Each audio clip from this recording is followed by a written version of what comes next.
Gateway Gamers Podcast. Hello, welcome to Gateway Gamers Podcast. My name is Bryan. And I am RP. And we are the In Gateway person. Gamers. In person. We are in person, yeah. It's been a while. Just been busy. Today we were extra busy because we just got back from Reading Terminal Market. Reading Terminal Market in Center City, Philly. And Iron Hill.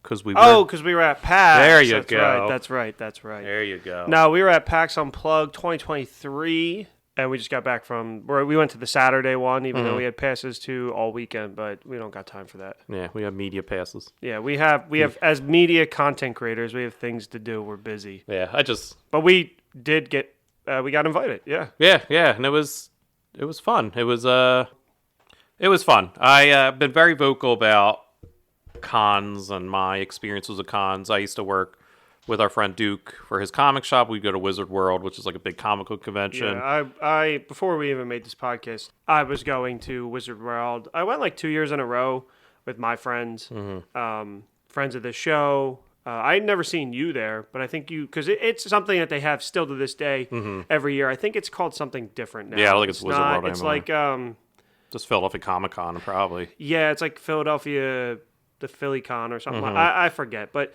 Wizard Con's just like a chain. Yeah, Wizard World was the magazine Wizard. Yeah, and that's out of print, so I think it just became like Philly Con. Yeah, it's just like a generic convention where I never paid to meet anybody. Like we would always go Thursday, the cheapest. Well, one time we went Saturday, but we paid for the cheapest. I saw Stephen Amell from afar. That was cool. John Barenthal, Natalie Dormer. Just like walking by, I would never pay to meet. Yeah. Them. Get a picture and all. You might be able to convince me to meet like Charlie Cox, like people that I like that are affordable, like Pam Klementov from Guardians, or Clement Klementif and Mission Impossible. She was like $50, and I think I would have had her like sign my Guardians copy of Guardians or something. Yeah. But so I've been vocal about cons and my thoughts about them. This con felt exactly like Wizard Con on a weekend. Yeah, it just... the same layout. It's just the same place. I don't think, like, if we weren't invited, I probably wouldn't have gone, honestly, just because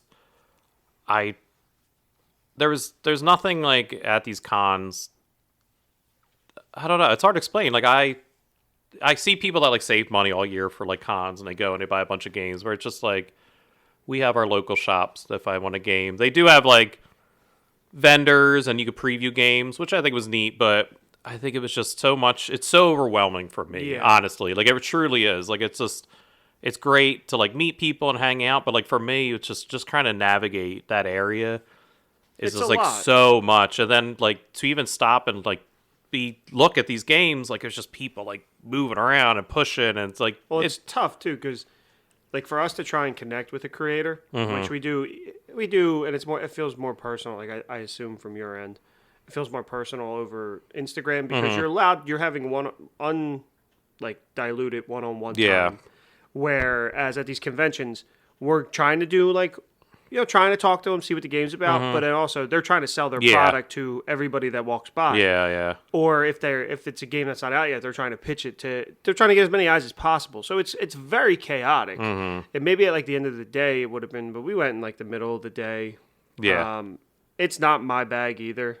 Yeah, especially it's not your world at all, really. Like you. No. Yeah. We were walking around and I said, like, I made a point. I think we walked in and Bryan was like, okay, like, I'm good. After, like, we went to, like, the couple of the ones that he, like, eyed out. And I was like, no, we're here. It wasn't even. It was as soon as I walked in, it was just, like, so chaotic. I was like, I'm ready to go when you are. Yeah. And I was like, no, we made the trek down here. I was like, let's walk around and see every booth. And there was a couple, I'm big on either box presents or box art that catch my eye. And so anytime it did, I would stop. And it's funny, the one that caught my eye the most was Drinking with Frenemies. Yeah. Which I actually stopped. We read a couple cards. Like, we were there for a little bit, but he was selling his product. So. Yeah, it was a shame because he gave you a couple of the cards, examples from the game, but and you want to wander it over, he threw them at him. So we couldn't really talk with him and get more information just because, like you said, he was the only one at that booth. It was one of the smaller publishers. So he would we'd be like, oh, like this is, and then he would turn around and like somebody else, and then like Yeah. somebody else, which we can't fault him for. Like you said, he's trying to get it out there, but it was just a shame because we were genuinely like curious about the game. And, Yeah, I mean, he's there. I assume it's not free.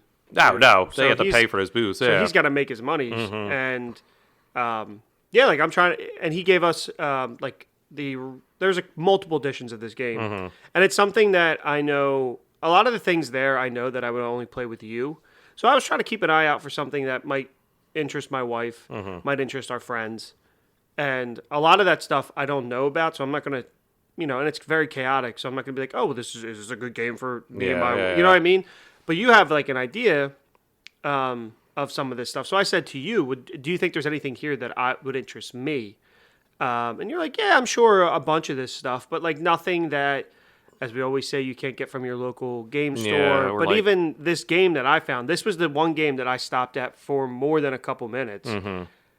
And I contemplated buying it, but it was pricey. At first, I thought it was just like kind of like a Cards Against Humanity size box where it's just like, this is everything. Yeah. But no, it was multiple decks, multiple different spicy versions, like explicit versions, not safe for work, classic. There was bundles. And at the end of the day, I can't convince myself, even for a 3-pack bundle, to spend $60 on cards. I on mean, 300 cards, maybe, if that. Like, and for something I'm not sure how often it would get played. Even maybe for 20, a pack for 20, but even at that, like, it's not my price point, it's not my bag for something that, while I enjoyed it and I thought it was fun, and a lot of the stuff was like interesting. Like one of the cards was like Gecko, and once you play these cards, everybody has to put like 3 hands on a wall, 3 limbs on a wall, like a gecko holding on. And I was like, that's funny. Well, that's the other thing. Not to cut you off, but like I was trying to figure out how the game played. Because he handed us cards, but it was like he also had like a mat that was there, and like I was like there was like individual like something, and then like 2 group ones, and he was explaining it, but then he was explaining to somebody else, and then he stopped and went to somebody else. Yeah, we went because I went over to see. I was like, how do these cards work? Like, how does the game move? But then, like you said, he was showing somebody, and then he had to stop to help somebody else. Which again, I'm not faulting him or the company because that's what you got to do. But then we were kind of standing there, and like we were looking at the cards, and I was gonna try to ask him, and then he had to turn to somebody else. And I was just like, that's a shame, but we got to move on. He did have business cards there, so we grabbed one, and he did have a wheel that was it was $5 to play, and I was like, nah, I'm good. Yeah, but you could win a free game if but it was the one spot on a 60 wheel, 60 spot wheel. But I am interested in that game and down the line possibly, But yeah, you were my reference because you are more attuned to this world than I am. It's not like going into a WizardCon or even just like a movie convention or I don't know, like a video. Like it's something that board games, even though I have my foot in the world. Yeah, you have nothing. I don't know anything about up and coming games that aren't IP based, and I actually like games that aren't just IP. I mean, that's what catches my eye.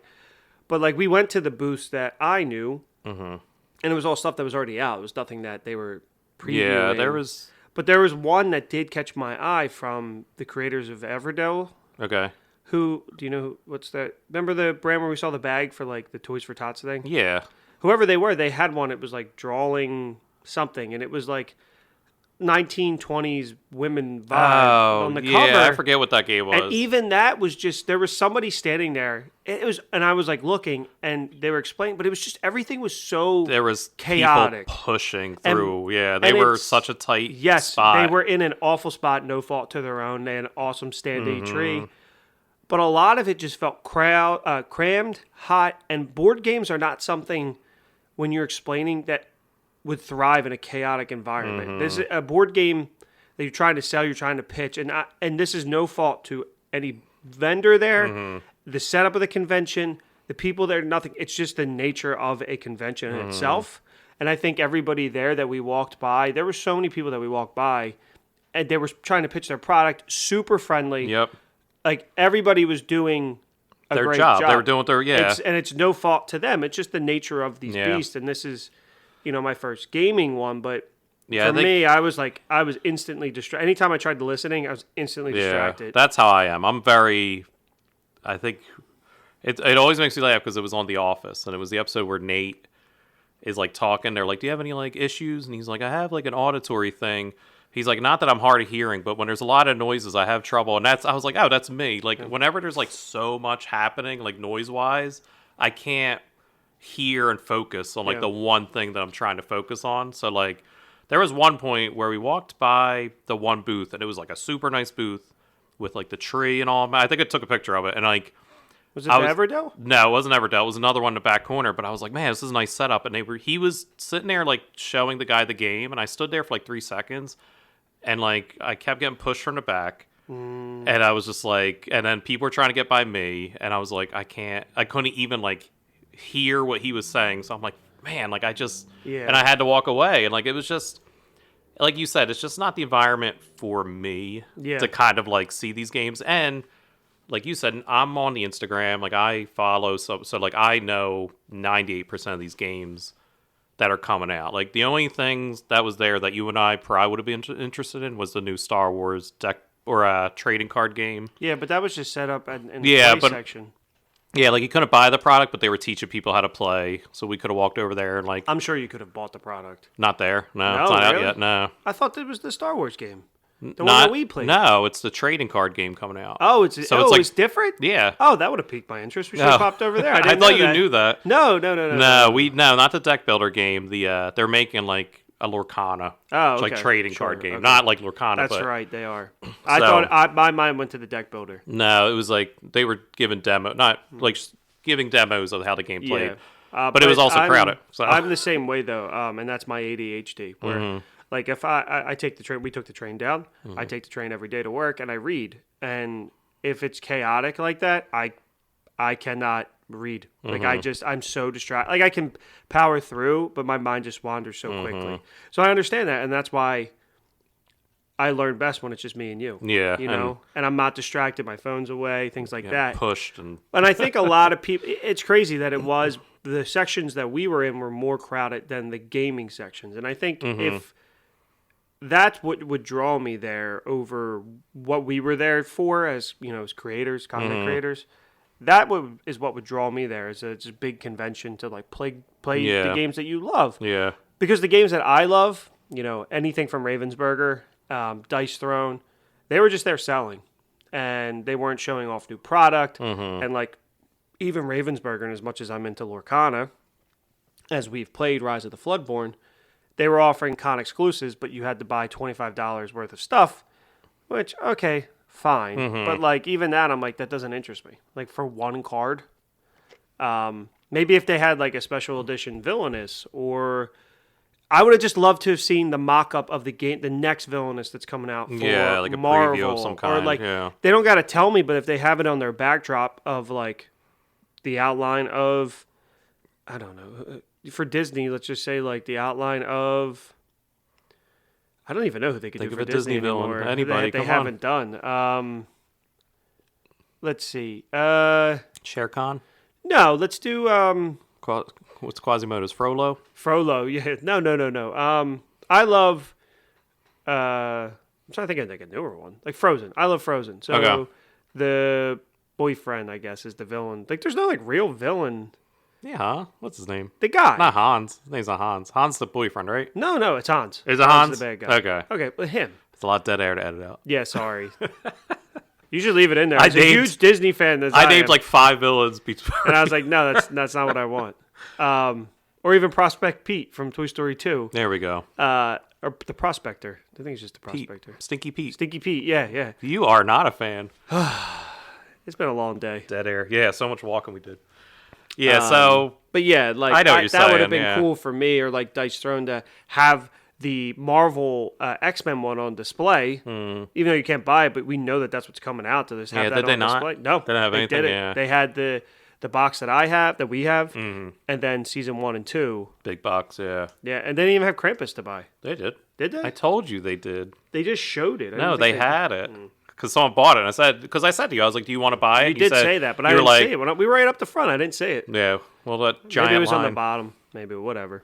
But, yeah, now, they do have panels.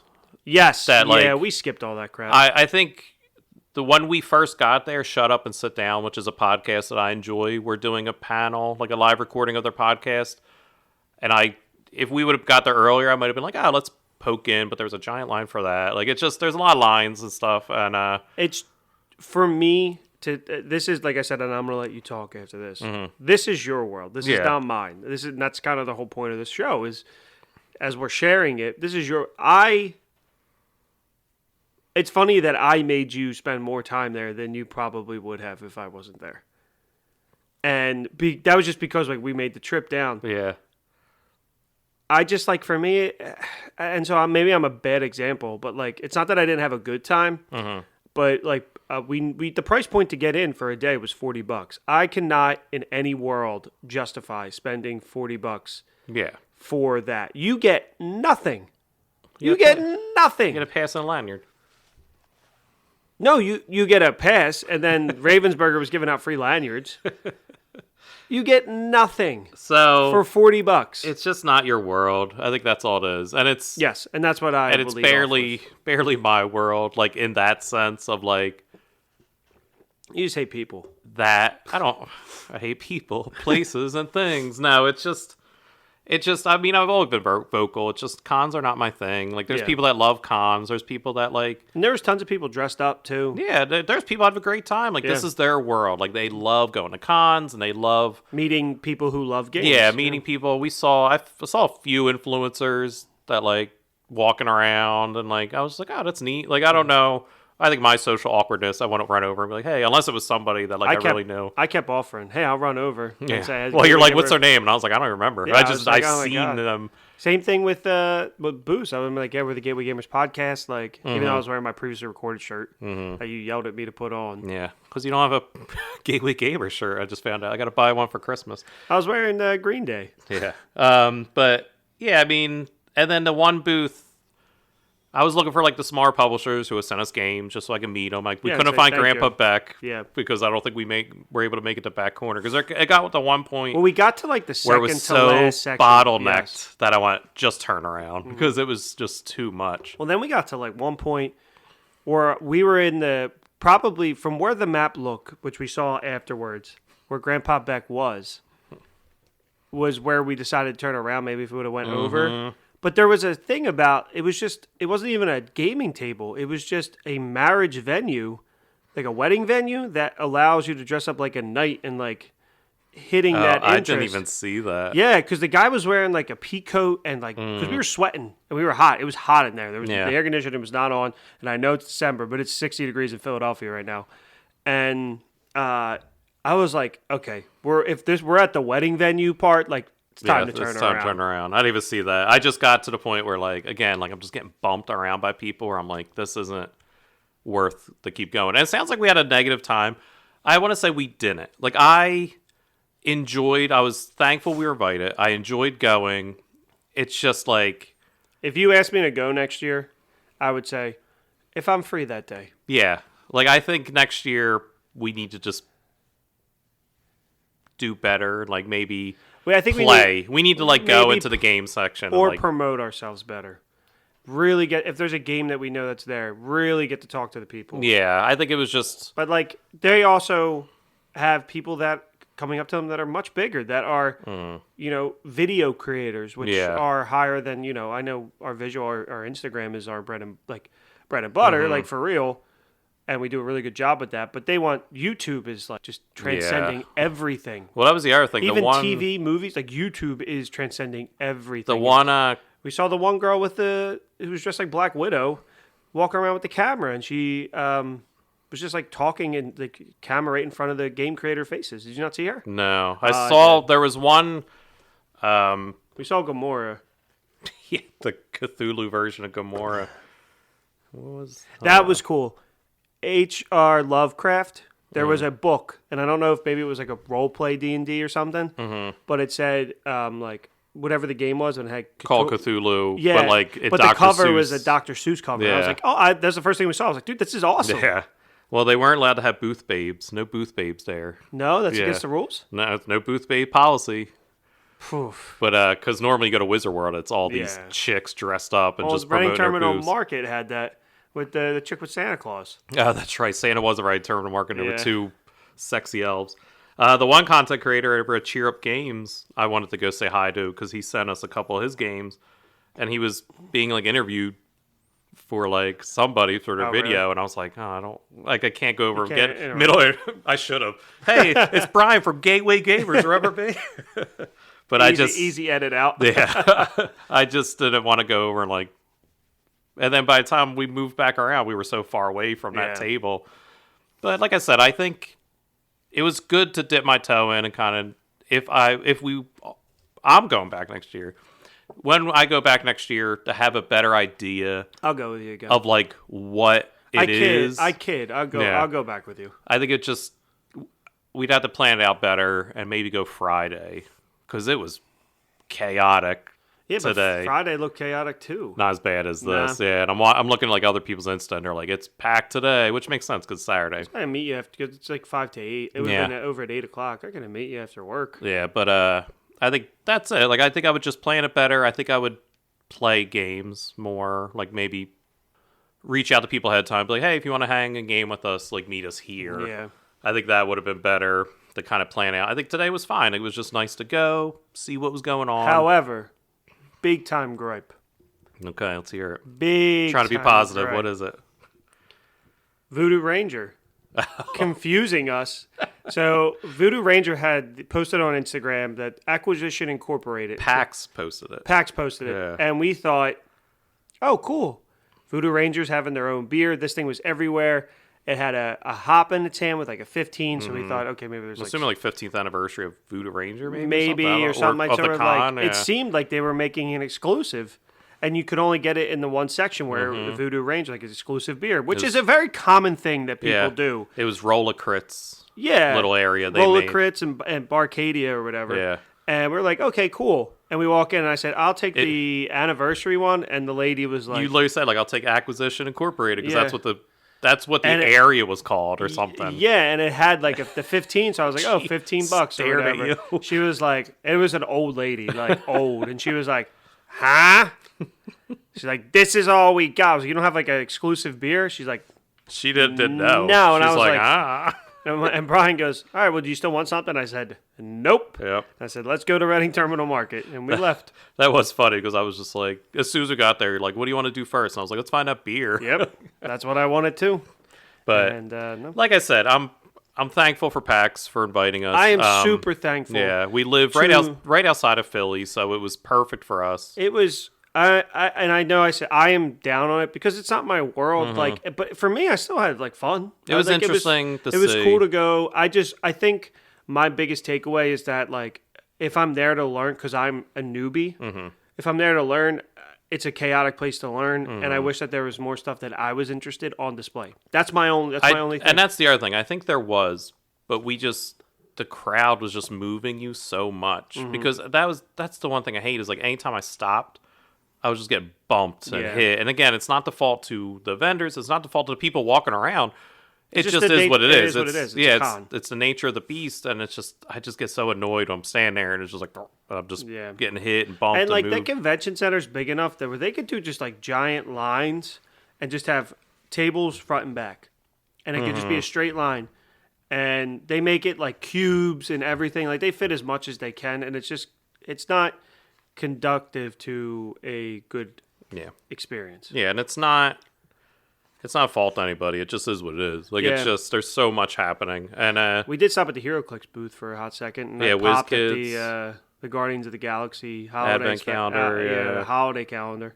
Yeah, that's what I mean. Like the bigger companies, like Pokemon, had like a giant section that we didn't get into because there's a line to get into. But like, it's those bigger companies like WizKids had like a big area to kind of hawk their wares, like, but it's again, it's nothing new that I haven't seen. No, and like even Ravensburger, like Ugh, their booth stunk. Like it was just they had Lorcana. If you wanted Lorcana, hadn't got it yet, perfect. The new Lorcana though, not the first. Yeah, stuff. they didn't have the first set, but like then it was just like a target. But there was a me. line. There was to get into their little booth. Yeah, but it wasn't that. It honestly wasn't that long. Everything has a line, but even then, it was like I just felt like I was at a Target because it was just like there was nothing exclusive. There was the cards, but there was no villainous, no sleeve cover thing. Like, and I understand that you're not gonna. It's a big ordeal to produce a game or even just a slip cover for a convention where a card's really easy. But even at that, then just make like I don't know how to do that, and I don't know how to sound like a better way than what it just they did. wasn't. It you just thought wasn't. Maybe it wasn't what I was expecting. you're thinking of like San Diego Comic-Con, Yeah. where like they have previews of stuff. Like there was you thought there'd be like more. This is what's coming, and there might have been for some of the companies that we just stopped at. I think there was. I think for games that I don't know. And that's why I mean you were like my guide, my kind lightning of through pole. it, yeah. And I was just kind of whizzing through because I'm like, I know that game. That game's neat. And I did stop at a lot of games. Like we stopped. It's not like we just walked through the aisles. We took our time through the rows. As best as we could. And if there was anything that caught my eye, I stopped. And I looked at it. And then I saw the mechanics of the game and the layout, and I was like, this isn't for me. You're like, I'll buy this on Amazon. Sometimes. I did. Oh, the Unmatched booth, which, for listeners, Cereal Box Podcast, I know that you guys are huge Unmatched fans. As you've reached out to us, I'm willing to give it another try. But that was a booth that I don't like that game. I almost bought the game, and then my wife would have yelled at me and came home. That was a good setup because they had like the game. They had two people in that half of the booth that were like explaining what the games were, but on the other side of the curtain, they were teaching like the game. Like they had a nice little setup. Restoration. They had a great setup. They had screens, the TV screens. They had a really good setup. Yeah, they had a good setup. If you didn't know that game, that game almost got me. So my going into this convention, my one thing I just said, I was like, all right, I want Heroes of Arcadia from Roll Crit, just because that's a game that I've been following for a while, and like I like Roll Crit and like their shirts and whatnot. So I was like, I want to get that there. And then that's kind of it. That was the only game that I wanted. But I almost grabbed the Tales to Amaze Unmatched. Yeah, that did look cool. But I was like, I can't. I was like, that's not part of my agenda. I'm not dropping 120. And there were people walking around with a mountain of games. Like, God bless you. Saw a guy but that in had this like economy, I can't. I saw a guy that had like it looked like a storage container on his back. Yeah. Like it was massive. And then we saw a guy walking with a big box. A giant box. It was a white box that said Booster Game Bundle. Or whatever. Yeah, and I was like, man, that guy's got to walk around the whole con with that giant box. And he seemed fine. But, yeah, I mean, I'm sure there's people that save money all year, and this is their big thing. And God bless you. I mean, like I said, I'm glad we went. Next year, I'm going to be better prepared to go. Yeah. Yeah, no, I'll go again. I had a great time with you. Yeah. You and I had fun. And we ran into Jerry, actually, who filled in for you a couple of times, her and her boyfriend. I gave her a hug, and I said, thank you for filling in. And that was it was good to see her, and like it was good to goof around. I should have got a picture of you two. I know. The true Gateway Gamers. Gateway Gamers, the best Team A squad. Well, it was nice. We had like 3 people stop us and say, we'll stop you. You're wearing your Gateway Gamers shirt, and said, oh, I like that show. I listened to that show. Yeah, that was nice to kind of get those little thumbs up from people. Yeah, it was recognition. It was 3 people. Yeah, but it was and 3 people in one. Well, one pointed one guy pointed at my shirt. Oh, they did, and I was just like, maybe he knew what it was, but he didn't stop me. So I was. It was 3 people in one group, and one maybe he might have been pointing to the game behind me or me. I'm not sure. Yeah, but no, it was fun and a pleasant experience in the city. We went to Reading Terminal Market afterwards. Which was also packed. That's always packed, though. And then went to Iron Hill as we waited for the train. Mm-hmm. And that was our PAX Unplugged 2023 experience. Yeah, I'm hoping next year we'll be a little better on it. It just, like I said, overall enjoyed it. It's just not our scene. I would have been pissed if I paid $40. I wouldn't have let you. And then that's my honest opinion is if we were not invited, I probably would not go again, just because it's just not my thing. Nope. And no thank you. Yeah. But thank you for inviting us. Thank you for listening. Yeah. I hope you enjoyed this episode. Remember to rate, like, and subscribe. Check our TeePublic and Redbubble store and at Christmas time. And if you were there and you had a great time, reach out to us and like let us know like what, if any games stood out to you or like what your experience was. And maybe what you did differently that we didn't, that we should. Yeah, some advice next year. For next year, Because this is our first thing as, like, people on the move. Yep. Yeah, I can't go up and be like, hey, I'm the Gateway Gamers because, like, I don't run it. Yeah. Like, I don't know what to do. Not yet. I'm more outgoing than you, but, like, I don't know how to do this. Yeah, we'll get there. We Next did year. good, though. Next year we'll do better. It was fun. Love you, Yeah, bud. we'll have business cards. Yeah. Thanks for listening. Yep. Thank you so much. Bye. Bye.